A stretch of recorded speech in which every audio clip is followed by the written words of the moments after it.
Discover 125। তো বাইকটা আসছে সেলিমপুর থেকে।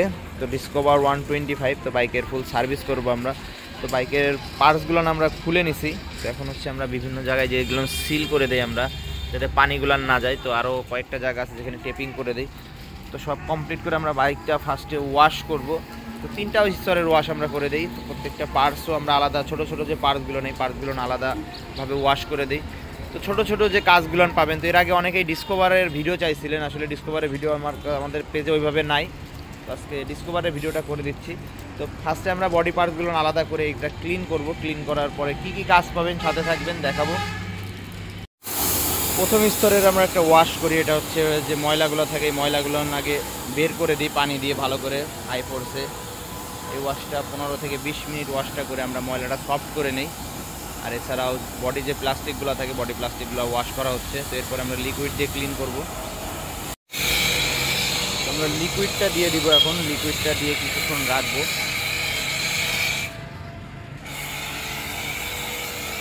লিকুইডটা দিয়ে কিছুক্ষণ রাখলে হবে কি, ময়লাগুলো যে অয়েল থাকে, অয়েলগুলো জমে যে ময়লাগুলো অনেক দিন ধরে চেপে থাকে, ময়লাগুলো ছাড়তে চায় না, শুধু পানিতে কিন্তু কাজ হয় না। তো লিকুইডটা দেওয়ার পরে অয়েল যে ভাবগুলো, যে ময়লাগুলো আছে, ময়লাগুলো অনেক সফট হয়ে যাবে। তো এরপরে আমরা ভালো করে ময়লাগুলো বের করে দেবো ঘষে। তো সাথে থাকবেন, দেখাবো আমরা কিভাবে কাজ করি। কার্বোরেটরটা আমরা ক্লিন করে দিই সার্ভিসের ভিতরে। তো ফার্স্টে আমরা আউটসাইডটা ক্লিন করতেছি। তো একটা অ্যান্টিরাশ দিয়ে এটা ক্লিন করতে হবে, নাহলে ময়লাগুলো বেরোবে না, যেগুলো জমে থাকে ময়লাগুলো। এই অ্যান্টিরাশটা দিয়ে ঘষলে ময়লাগুলো বের হয়ে যাবে। তো আমরা আগে আউটসাইডটা ক্লিন করবো, এরপরে ইনসাইডটা দেখব। তো ভিতর সাইডটা আমরা দেখাচ্ছি, অল্প একটু পানি আছে, হাতে নিলে বোঝা যাবে হয়তো, হালকা একটু পানি আছে। তো বাইকটা চলছে 25,000 কি 26,000 সামথিং। তো যথেষ্ট ভালো আছে বাইকের কার্বোরেটরের ভিতরটা। পিনগুলো নাকি পানি আছে নাকি? তো আমরা জেট পিন, ফ্লুইড পিন এবং পুরো কার্বোরেটরটা ক্লিন করে দেবো ভালো করে। সার্ভিসের ভিতরে আপনারা কার্বোরেটর ক্লিনিংটা পাবেন।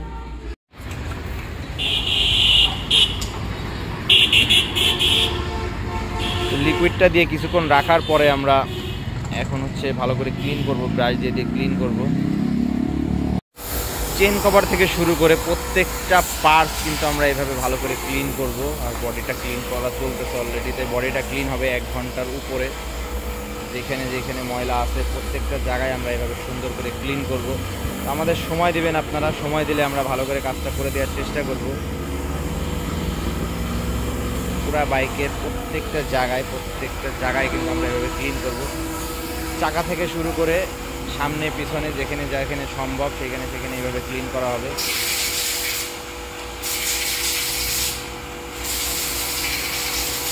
আপনারা যারা দূর থেকে আসেন তাদের ম্যাক্সিমামই এই ওয়াশটা আপনাদের পছন্দ। এই ওয়াশটা আসলে বুদ্ধিমত্তার সাথে করতে হয়, কারণ ইঞ্জিন সাইডটা এখানে পানি যেন না যায়। তো আমরা খুব যত্ন সহকারে এই ওয়াশটা করে দেই। তো পুরা বাইকটা এইভাবে ওয়াশ করব। ভিডিওটা বেশি বড় করতেছি না। তো আমরা এইভাবে পুরা বাইকটা সামনের চাকা থেকে শুরু করে পুরা বাইকটাই ঠিক এইভাবে ক্লিন করব। তো যারা দূর থেকে আসেন আপনারা অনেকেই হয়তো মনে করেন যে আমরা ভিডিওতে যেভাবে দেখাই বাস্তবে ওইভাবে কাজ করি না। তো যাদের মনে হবে সমস্যা নাই বলবেন, আপনাদের সবার বাইকের ভিডিও করে দেওয়া পসিবল। যারাই কাজ করাতে আসবেন, যার প্রয়োজন হবে বলবেন আপনার বাইকটার কাজটা যেন আমরা ভিডিও করে দেই, অথবা এই সেম কাজটাই আপনারা পান নাকি এটা মিলাই নেবেন। যদি কখনও মনে হয় যে কাজে কোনো ফাঁকি হচ্ছে অবশ্যই জানাবেন। আমি এই সার্ভিসের প্রত্যেকটা ভিডিওই আমি করে দেই। তো অবশ্যই আপনাদের কাজ বুঝে দেওয়ার দায়িত্ব আমারও আছে। যেভাবে কাজ দেখায় এইভাবে কাজ না পাইলে অবশ্যই আমাকে নক করবেন। যারা দূর থেকে আসেন অবশ্যই যোগাযোগ করে আসবেন মাস্টার সার্ভিসে।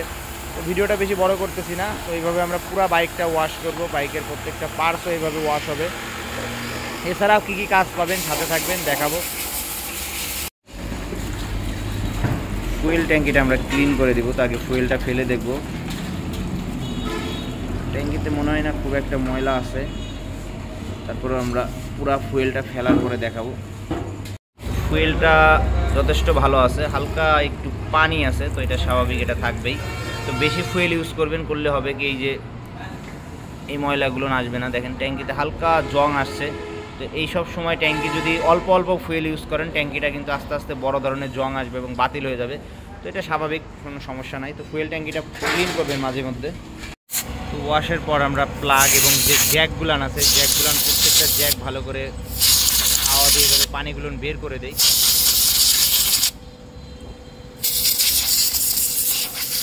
ফ্রন্টের ক্যালিপারটা আমরা ক্লিন করে দেই, আর ব্রেক প্যাডটাও ক্লিন করে দেবো। ব্রেক প্যাডটা ভালো আছে, তো এটা ময়লাগুলো আমরা ক্লিন করে আবার এটা ইনস্টল করে দিব।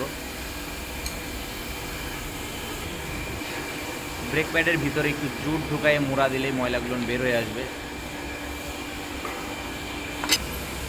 ময়লাগুলো ভালো করে ক্লিন করবেন। এখানে যে ময়লাগুলো থাকে ময়লাগুলো আমরা ভালো করে ক্লিন করে দেবো। তো এটা WD-40 ক্লিন করলে সব থেকে বেস্ট হয়। ময়লাগুলো ক্লিন করে আবার ইনস্টল করে দেব।